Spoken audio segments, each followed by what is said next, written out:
This episode of Ticket Volume is brought to you by us, Invigate. Get service operations under control in no time. Get 1 free month of our software solution by going to try.invigate.com. Ticket Volume is proud to present an ITAM professional and principal consultant for SAM Beast Consulting. He got his start in IT asset management at companies like Aeroflex, Protobon Santander, Arup, and Johnson Matthey, among others. He's also served as an analyst for ITAM Review and started ITAM Volunteers, an organization that helped companies struggling to adapt asset management during the pandemic. He currently serves as a committee member for ISO IEC, focused on what else? IT asset management. Welcome to Ticket Volume Live, an opportunity to be the news and information for improving IT experiences. I'm your host, Matt Beran. Each week, I get the pleasure of hyping up leaders, sharing their insights on service management, technology, business, and this episode is going to bring that heat. I hope you've had a good week, and I also hope that you get involved today by asking a question in chat. We see all of your questions and comments, so put them out there. We'll highlight them, and you can ask David questions directly or provide your own insights as we're speaking. So let's begin. Welcome, David Foxen. What David. An introduction. Oh, my goodness. Well, no it's your pressure fault. whatsoever. It's your fault. No, and you're a great hype man. Oh, thank you. Yes, that's what it's all about. And I do want to thank you as well for being on the podcast recently. That episode is already doing numbers. We got good comments and interaction from the audience. It turns out asset management is not a problem we have solved yet. So let's get to solving it. Wow. If we can, if that's even possible. And I think that's kind of like the question that I was thinking of when we made this podcast is like, what is perfect? Is there ever perfect? And is there ever utter failure? Yeah. And I had Marcus on, he's the product manager for ITIL. And he said, you know, you're doing all these processes, whether you know it or not, right? Like asset management, I'm doing it, right? I've got my computer here. I'm managing it. I'm making sure that it's clean, that I've taken all my stickers off, and you end up having to do it anyway. So tell me a little bit about it. Like when you think about the spectrum of asset management, what is caveman and what is futuristic to you? First of all, thank you so much for getting the stickers off your MacBook. That's a huge pandemic at the moment in organizations, putting stickers on them and then losing a lot of value when it comes to reselling it through IT asset disposition. But no, great question. So if we start at caveman, then it's interesting. You said, you know, can you do it really badly? And to be honest, the answer is yes. Yes, you can do it really badly.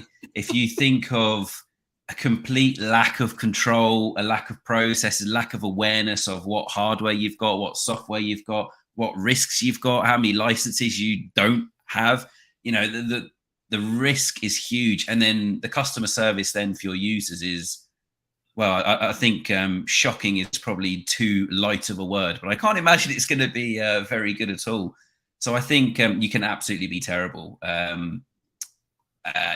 We've seen that, right? Let's be honest. We've seen the terrible. But then moving forward to perfect, I really don't think we've understood exactly what perfect could be for ITAM. ITAM's still a really relatively new function within organizations.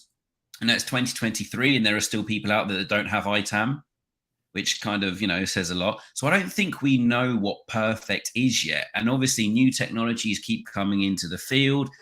I mean, artificial intelligence, that could take ITAM to a next level as well. If, you know, it doesn't take over our whole world and our lives and ruin everything, get a mind of its own. That could take ITAM to the next level with automation and machine learning and contract learning, etc. So, but that's really exciting, right? Because we don't know what perfect is yet.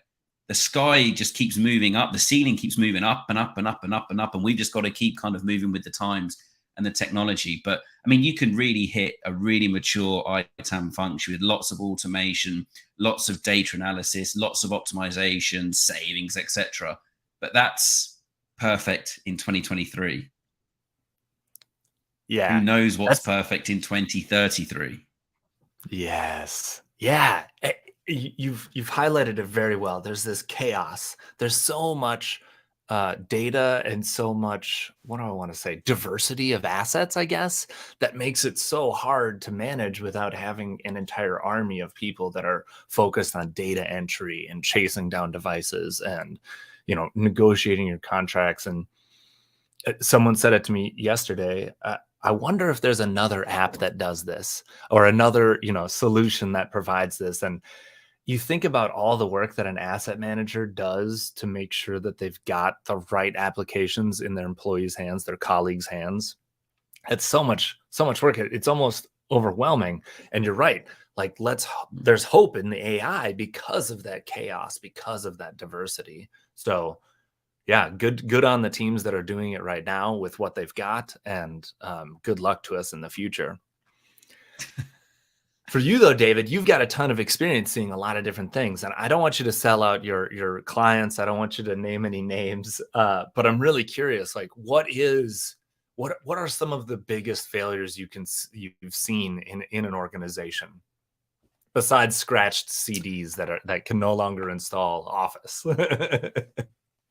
Oh, do you know, it's funny you say that, because back in the day when we were retiring software, this is when I was like a kid, and I used to go into like child to work days with my father. That's what he would have me do. He would be like, these are all the old discs that we don't want anyone else to be able to use. Find a brick wall, scratch them up, crack them, etc. And I was only like, 10 or whatever.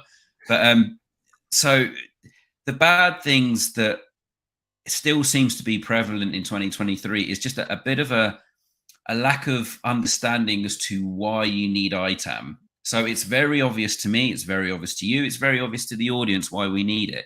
But organizations that are still burying their heads in the sand saying we've never needed it in the past 10, 20, 30 years, why do we suddenly need to invest in it now?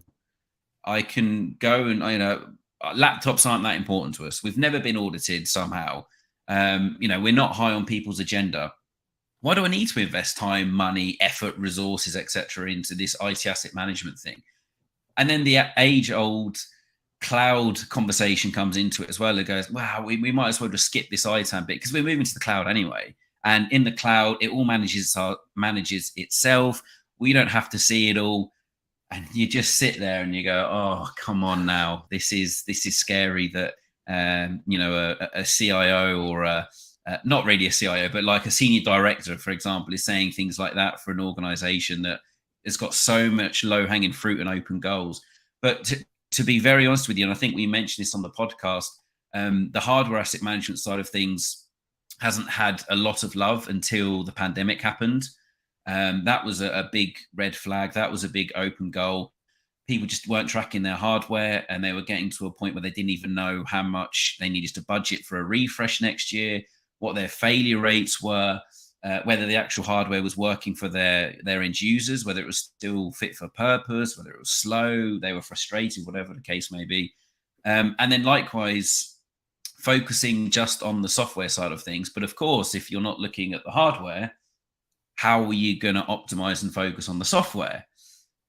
So yeah, there's a lot of kind of naive, scary comments that are made by some senior people that when you first start the discussions with them. And I think we're in an age now, Matt, and you've seen it as well, right? Is that customer service is really becoming a huge element within IT and technology.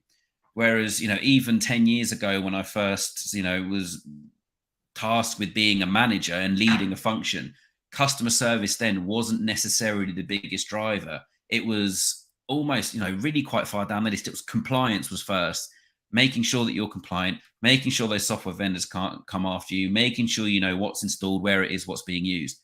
But now the end user has a huge influence on what we're doing and how our processes are tailored and what technologies we're implementing. Can they self-serve? Can they just go onto a portal, see all of the approved software, add it to their basket, Amazon style shopping experience? Same with hardware. And that has really kind of elevated and opened a door for ITAM to say, okay, right, well, you may not be aware of this, but we can actually help with your customer satisfaction. We can help with that customer Mhm. experience. We see all those pictures on LinkedIn, right, of a new starter. They take a picture of their desk and they've got all of the branded gear. Their laptops there is open with a screensaver, like "Welcome to the company," that kind of thing. It's like, yeah, but if you want to get to that stage where they've got all their software, all their accesses, all the right hardware, all the right consumables, ITAM can play a huge role in making that happen and really giving that warm, fuzzy feeling and awesome customer experience. And yeah, that's something that for the naysayers and those that we don't need ITAM, we've been doing IT the way we've been doing IT for 20, 30 years, nothing's ever happened. That's a great kind of new back door, if you like, in to say, oh, well, have you looked at like zero touch deployment? Have you looked at self-service, the ways Mm. that ITAM can help improve your customer experience? That wasn't necessarily a thing 10, 15 years ago. Yeah, exactly. It really wasn't. And it's good on you for pointing out that the hardware and software is the things that our meatware actually touch. It's what our colleagues and employees actually use. It's how they experience technology in the workplace. And yeah, all you have to do is invest.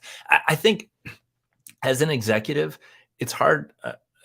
If I were an executive, I'm not an executive, but if I were, I would think, okay, $2,000 a laptop times how many employees times how many cell phones for employees, and quickly do some napkin math to think, okay, we've got about $500,000 in assets minimum, for a small company, even that's like 200 people, let's say. It's somewhere really small to get to that number.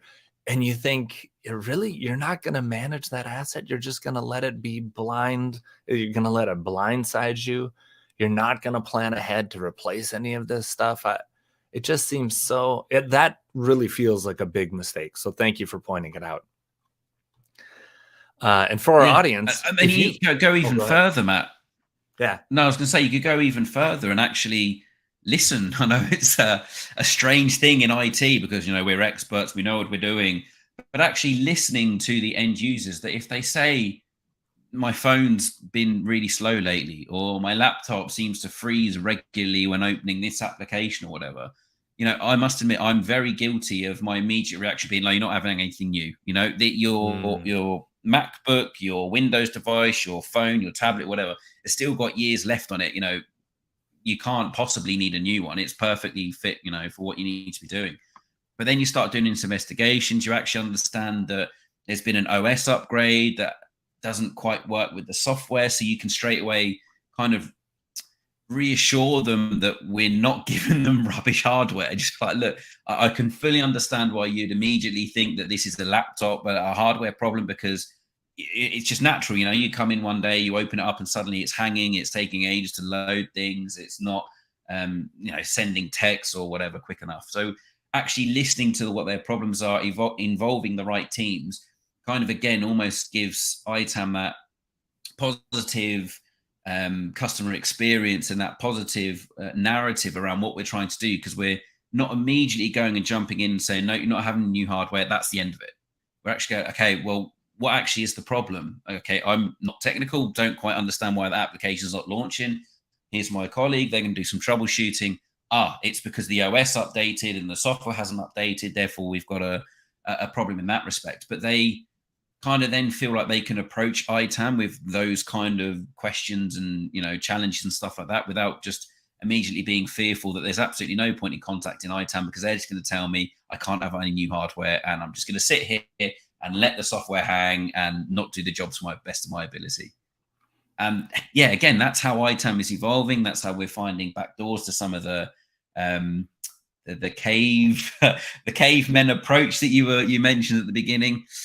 Is everyone wants to have happy users, and we can play a huge role in that. Yes, that complexity is a huge, huge part of it.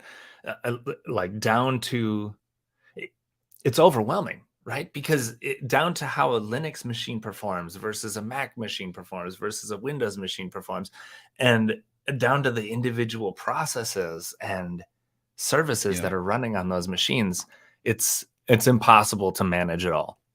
Literally, you have to let some of it go and just assume that incident management's going to save us in a way. So fantastic. And um, thanks for joining us live. If you're dialing in, tell us your stories. What is something that's frustrating you when it comes to asset management? What questions do you have about the process or vendors or audits? Just throw them into chat. We would love to answer your questions and help you out if you're struggling, or maybe you've got an idea. Throw an idea out there, something interesting that you've done that works. So David, you've mentioned some assets that we struggle to manage. What do you look for when you're assessing an asset process? What are the obvious gaps and opportunities that usually exist that you can kind of find in organizations? So some low-hanging fruit from a hardware perspective is 100% a refresh process and a refresh plan. That seems to be something that is regularly overlooked. Not sure why, because it helps massively with the leadership teams and senior management teams to show, look, we can actually tell you how much you need to spend next year to refresh X percentage of your fleet because it's end of life. That's a really kind of open goal, low hanging fruit, whatever the term you want to use. And, it takes a bit of effort if you've not got the right database, if you don't have the right data. Sure, it takes a bit of effort to get the warranty end dates and your internal life cycle dates sorted out. But once you've got it, you've got it. As long as you keep maintaining it, we build plans that are like 3-5 years, sometimes 7 and 10 years in advance for the infrastructure side of things to say on this, in the year 2026, this is what our refresh is going to look like on infra. This is what the refresh is potentially going to look like in end user computing, because we've just brought a load of stuff. So with a 3-year life cycle, that's then going to have the cycle again in 2026. And, you can build those trends and then go, well, that 2026 is going to need a refresh in 2029, 2032, etc. So you can almost just keep building that on and on once you've agreed your refresh rates. The other one is IT asset disposition. This is such a huge area within ITAM and hardware asset management that is so overlooked. There are so many organizations that are not disposing of their unwanted equipment correctly, or not taking advantage of being able to resell that equipment or the components within that equipment. And it's from an ITAM perspective and from an ITAM specialist, a consultant, ITAM manager, there's so much value in there that when you get it up and running doing ITAD and doing regular ITAD, and you're regularly getting profit and credit notes coming back to your organization, the senior managers and presidents and VPs and CIOs, etc., think that, wow, you're a magician. How's this happened? It's just a process that, has been in the industry for like so long. You've just never had anyone come in to say, did you know you could actually resell all of that old kit you don't want? But to them, it's like mind blowing. They're like suddenly getting like $50,000, $100,000 this quarter, $250,000 that quarter. And then if you've got a huge one, you get like $500,000 in a credit note and they don't know what to do with it. It's like, well, ITAM normally costs us money because you're asking for budget for software licenses and hardware licenses, but now we're actually physically getting cash back. Where does it go? And it's an awesome problem to have. And again, it just makes ITAM look like so good and so valuable, so that whenever there's like any issues or, the company might be going through some difficulties, the first thing they can start to look at is, well, ITAM saves money through ITAD. What other processes and principles can we apply? So yeah, from a hand perspective, the hardware refresh, the ITAD process, and then kind of secondary to those two, I would say, is a really good hardware procurement, hardware request, and hardware deployment process, making sure that they're all aligned, that they're as optimal as they can be for the end user. Right. Again, I think we said it on the podcast, but the new generation of professional are so used to having things quickly or even almost instantly. They can order something from their phone on Amazon Prime and it's there that day or the next day, laptops and tech and hardware and stuff included. So then when you turn around to them and say, well, we actually don't have a decent process in place, that's a 2-week lead time because we've got to order it from this hardware vendor over here. They've got to ship it from China. It's got to get to us. We've then got to onboard it. We've got to image it. that doesn't work for the new generation of professional. So making sure that your whole request, procurement, deployment process is smooth, quick, effective is, again, something that maybe some companies are still a bit stuck in the old ways of working when you're just so used to waiting 2 weeks for a new laptop. The new generation of professional, that doesn't fly. And I mean, for example, if you ordered something, if you wanted to replace your sticker-ridden MacBook because you no longer want all the stickers on the case, and you ordered it from Amazon, and it even was 4 or 5 days, you'd be sitting there going, "Well, this isn't right. I prime it; it should be here today or tomorrow." So imagine how end users feel when you go, "Right, 2 weeks for a new laptop. It's not going to work." It's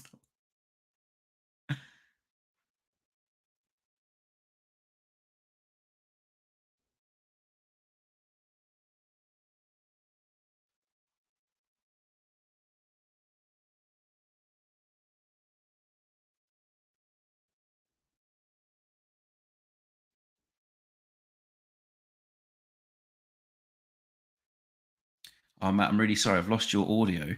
Have you muted yourself, Matt? Can't hear you. Oh, no. I'm still good. Oh, yeah. Well, we were trying to drive up audience engagement. So we Oh, just there wanted you are. everyone to just tell me that I was muted so that we would get more audience engagement. No, but Very good. you're so right. That is the expectation of IT departments, that you have to deliver stuff in a day or 2 days. And without people coming to a central location anymore, you also need to accommodate that additional shipping time. I mean, new hires are a little different because they kind of come into one central location, usually for new hire training, but not all the time. But I really like your first two answers. Think about your ITAD, IT asset disposal, or whatever you want to call it, recycling, reselling, and then being able to plan out your refresh. Those two go hand in hand. Like, imagine coming to an executive and saying, we're going to have to spend $250,000 on new laptops next year, end user equipment. And then also saying at the same time, we made $1 million off of resales at the same time. Like, those two things go well together. At least you hope so. That is awesome. When you went, 100%. I mean, that's the best. It really, that's something that really excites me, is when you get asked to build a hardware refresh plan and then a budget for general BAU, break fix, whatever the case may be, for the next year, the year after, etc. But then you go and you start to estimate and go, okay, well, this hardware refresh is going to be for 2,000 laptops, but that's going to be 2,000 laptops we can ITAD. Based on this year's rates for grade A, grade B, grade C, this is what we got back. So actually, I'm asking for $1.5 million, whatever the case may be. But actually, through ITAD, we're going to get $750,000 or $500,000. So actually, the net is a heck of a lot less than what we're asking for. And that ITAD and hardware refresh stream is just going to keep repeating itself, because you're going to do the hardware refresh, you're going to get the old kit back, you're going to resell it, etc. But Matt, I really want to take that to a next level, right? One of the biggest questions I get asked at the moment, and again, probably since the pandemic, is, can I buy my old laptop? Can I buy my old phone? It's being refreshed. You're ITADing it anyway. Can I buy it? And something that, it's a lot of work internally from a HRE, a finance, payroll, etc., on how to reclaim the costs. But I would really love to be able to develop some sort of eBay style bidding, maybe, or an Amazon style storefront with our old equipment that we've blancoed, that we've wiped, that the end users can then buy. And if we're typically getting $100 back, maybe we could get $250 through an auction, doubling the amount of money we'd get through selling something that's end of life anyway. How cool would that be? And as an employee, you'd feel like, that's pretty decent. Instead of having to go on Amazon and spend $700, $800, $900, $1,000 on a device, I can actually have one that I know still works, that I know I've looked after, that's just reached its natural end of life within my organization. I can get it for $300. Oh my gosh. I think you solved two birds there with one stone, because then the employee might not put stickers on it. Right? They want it to be in the best condition possible. They're going to treat it with more respect, knowing that they can buy it at the end, right? 100%. I 100%. And, love that we're and then just you get the whole, no, I agree. And then you get the whole, my kids going to school, college, university, whatever. Can I buy my old phone? Whatever. It's like, I'd love to be in a position to say, yes, you can. Here's a link, go and bid on your own stuff. But yeah, the sticker thing, I mean, you joke about it, but it's something that you have to kind of try and find a workaway around. So in fact, something I was discussing with a client today was adding scratch proof. In fact, it's like a giant sticker, scratch proof casing on the devices that we've got that could be branded. It could, we could refresh them every time there's a new initiative by the organization. They come to the service desk or whoever and get a new sticker, put it on. But it's, properly highly quality scratch proof. They can then put their own stickers on top of that, etc. We're trying to find ways of, again, listening to what the users are saying. They want to customize stuff. We don't want them to, but let's find a happy medium and let's get something that not only protects the device, but allows you to, be creative and stuff like that. So yeah, that kind of feedback is, it's hard for me personally, because I know how much damage stickers takes. But if we could put a protective sticker on first and then stickers, by all means, yes. please do it. But I love it. yeah, And we all know the models. It's the Lenovo's. They've got that soft rubbery outside. Like, you can't take stickers off of that very well. It's yeah. just terrible. So we do have a good question from the audience. How important do you feel alignment with finance and recruiting is within asset management for the purposes of onboarding and visibility and workforce projections? Thank you, Brandon, for the question. That's so. In terms of stakeholder management and engagement, first of all, finance are one of ITAM's, not just mine, but ITAM's key and should be closest ally.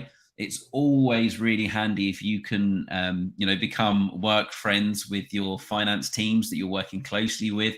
Not only for budget heads up and potential heads up about budget cuts and slashing and even a lot of finance teams as well depreciate IT equipment themselves, along with how we depreciate it. So it's great to work with them on that one.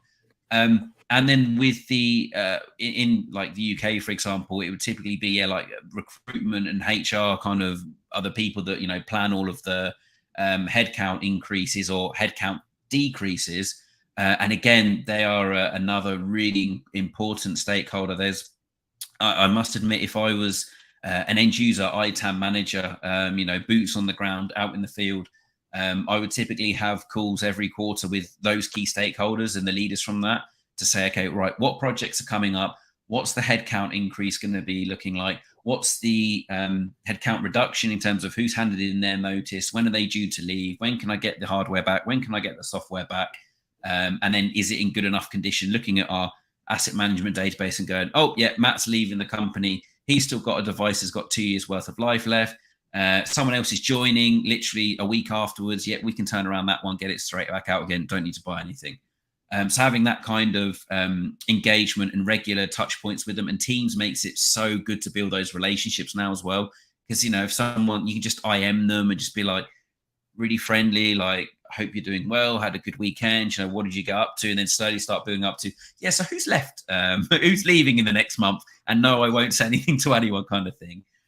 So yeah, very important. I think, as to bring a negative connotation on it, apologies for bringing it down a bit, but with all of the organizations that are restructuring, looking at reducing headcount and right sizing, your HR team, bearing in mind, what they can legally actually tell you, are huge in just letting you know what the restructure is going to be looking like, what kind of numbers are going to be leaving, and then eventually who's going to be leaving, who's going to be moving teams. So you as ITAM can prepare for that. You can understand what licenses you're going to get back, because there's always going to be difficult situations where people are leaving the organizations due to a right sizing, due to redundancies, due to downsizing, whatever terminology you want to use.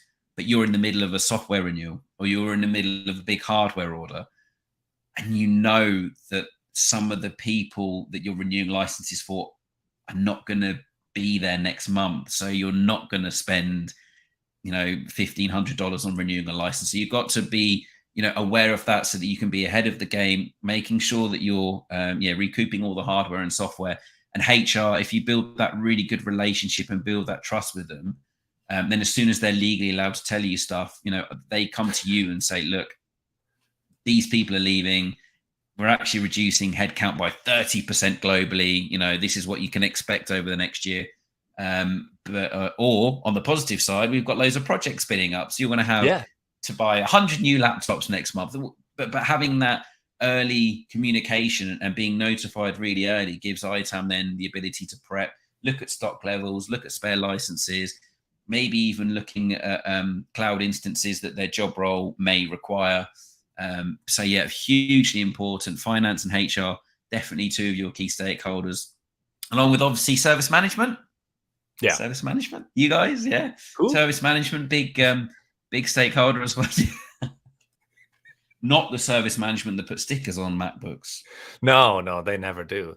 But I think someone said it to me a long time ago. They said the difference between configuration management and asset management is that in asset management, we care how much it costs.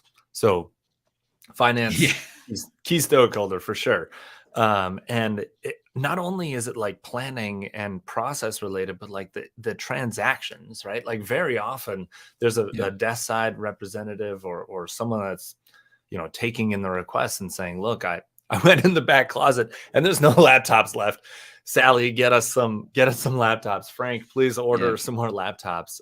So definitely, definitely a key stakeholder because you need those people. And I think the other thing that isn't positive or negative necessarily is there's situations where you've got contractors, and for projects too, like you hire on 100 contractors, or maybe you hire on and 100 contractors leave and 100 contractors get hired on regularly. So I know we've got some great listeners out there. John Custy, Jace Benson. If you guys have questions, or Brandon, if you've got more questions, please feel free to put them in chat. Let's try to stump David if we can. All right, David. Come on, man. You do a ton of consulting, so you obviously have seen people set up a lot of relationships. And what my next question is really around, what do you look for in software vendors? What do you look for in hardware vendors when you're trying to form these relationships and build these relationships? Because it's not just cost, right? What do you advise people to look for? So there's absolutely. It's not just cost, right? Because you could be the cheapest software vendor, the cheapest hardware vendor, and have a terrible service. What I always look for, especially with hardware and software vendors, primarily hardware vendors with supply chain issues at the moment, is great open lines of communication. I don't want to have to keep going to you asking when my equipment is going to be delivered or what the market's kind of looking like. I don't want to have to go on Google and find out that there's, worldwide supply chain issues because a factory in China burnt down or whatever the case may be. I want you to be proactive and come to me with that kind of information. And it's the same on the software side of things. Software VARs are worth their weight in gold if they're the ones coming to you saying, just a heads up, software vendor X are actually changing some of their contract terms. They're changing licensing models. They're changing agreement structures. This is going to impact you in 6 or 12 months' time. Start getting prepared. I really, it sounds really egotistical, but I feel like my clients deserve the best. I don't want them to have to compromise and go, well, I'm here, so I'm telling you that all of this is going on because I'm a geek and I actually research stuff in my own time.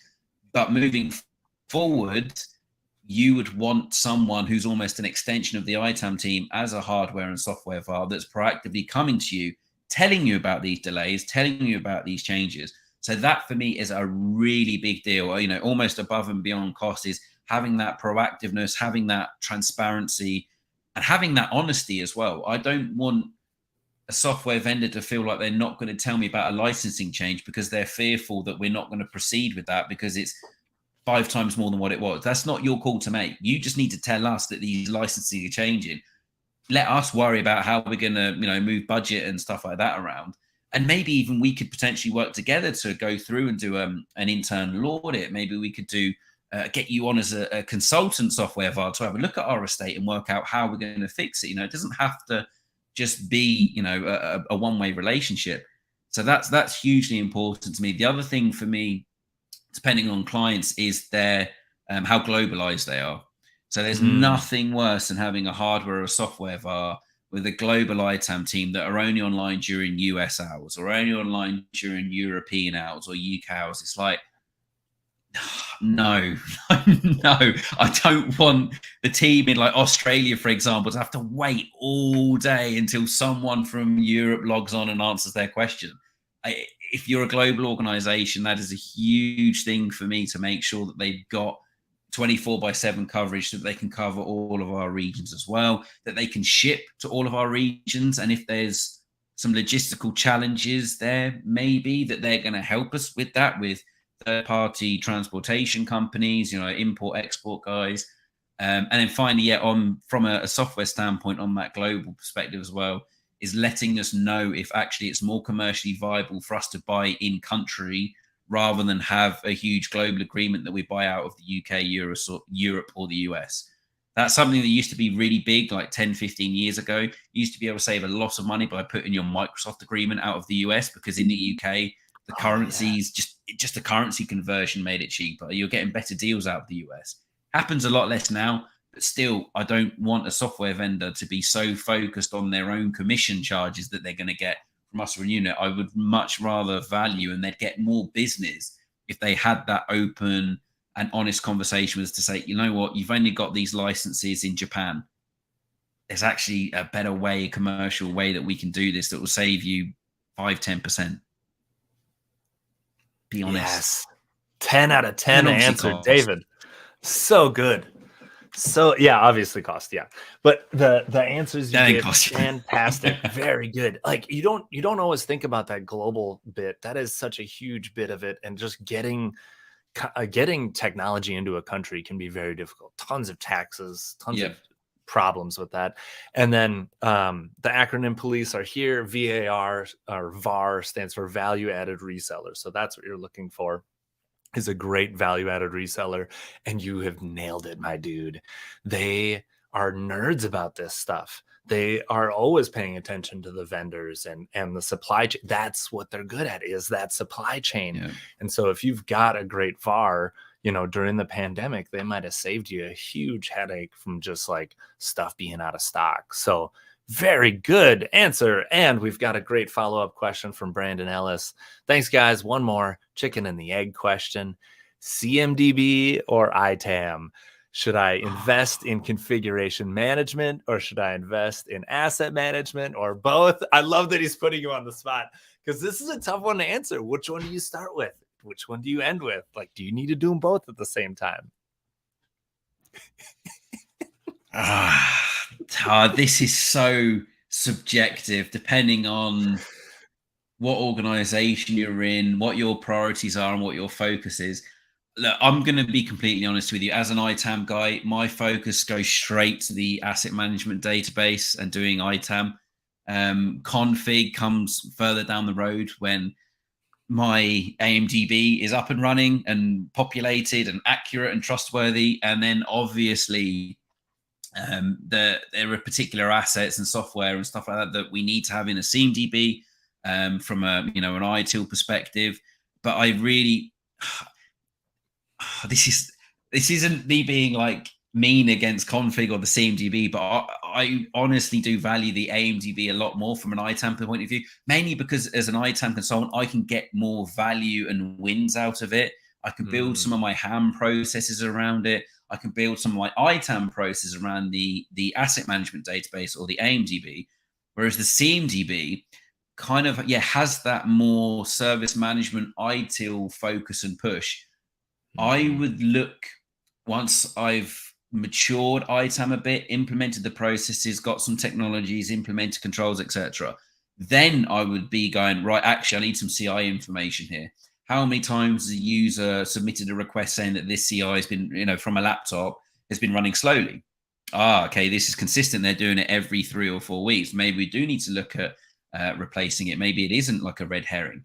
But that's quite far down the process when we're looking at implementing ITAM, because we're doing where are all of our assets? Do we know who they're assigned to? Do we know what software is installed on them? Do we know what SaaS they've got? Do you know what potential cloud instances they've got? VDIs? Where's our infrastructure? Where's all of our network gear? Getting all of that populated and accurate in the AIMDb is always a priority for me first. And then working with key stakeholders like service management to then replicate, a lot of the times we steal a lot of data, right? The asset record in the AIMDb gets a lot of data from the CI. And, sometimes if depending on what your goals and objectives are, the CI gets populated with asset info as well. So if I've got some really good, accurate asset info already in the AIMDb, by all means, CI, take it. Let's work together. You populate me, I'll populate you. Let's go. But I want to get my AIMDb up and running first. I'm sorry to anyone that's a big CMDB fan. Very sorry to all the config management people out there. Please don't think badly of me. But as an ITAM geek, my focus is always on the AIMDb first. Yeah, to me, it makes a lot of sense too. You can recoup so much financially from having mature asset management that it can fund your configuration management initiatives. Yeah, and I think that I really like the way you highlighted it, that they really help each other so much, and that in some tools even it is just one record. You really just look at the financial aspect of the asset or the CI aspect of the asset, or the configuration part of the asset. So they are so close. And I think from configuration management standpoint, you can push on your colleagues to do that stuff, right? Like you can push on your infrastructure team and say, look, I realize that you need a network map. You need to understand how your components are connected. Yeah. So bootstrap it, do it yourself. And we'll recoup some losses out of our asset management. We'll gain some out of our asset management process. And then eventually we get to configuration management. So fantastic way of answering, because that is a tough question. And I really like the way that you said it depends at the beginning. You said it depends on the context or something like that. So that's always tough. It's tough that's a great get out of jail free statement to make it. It depends on what your goals and objectives are and what the organization wants, because then you can't offend anyone. I always knew what my answer was going to be. Yes. Okay. Excellent. So David, I want to thank you for being here again. Thanks for showing up on the live episode, and thank to our audience for attending. Thank you, David. Thank you so much for being on Ticket Volume twice. My pleasure. Thank you so much for having me. It's been a blast. Thank you, everyone. Yeah, I haven't laughed this hard during a podcast in a while, so well done. And to our guests today, what are you looking for? What would get you coming back for more live episodes? We've got lots of ideas and lots more value to give to the community, but we need your input. So leave a comment or email us at ticketvolume@invigate.com. Thank you for listening. And speaking of Ticket Volume, did you know that this podcast is brought to you by Invigate? It's a fit-for-purpose service desk solution with integrated asset management designed to let you focus on supporting your organization without year-long implementations or hiring a team of 10 people to do it. In fact, service teams from Toyota, NASA, and McDonald's use Invigate to manage requests, automate workflows, and centralize inventory data so that they can focus on delivering better service, because good service is good business. Have a great day, everyone. We'll see you on the next one.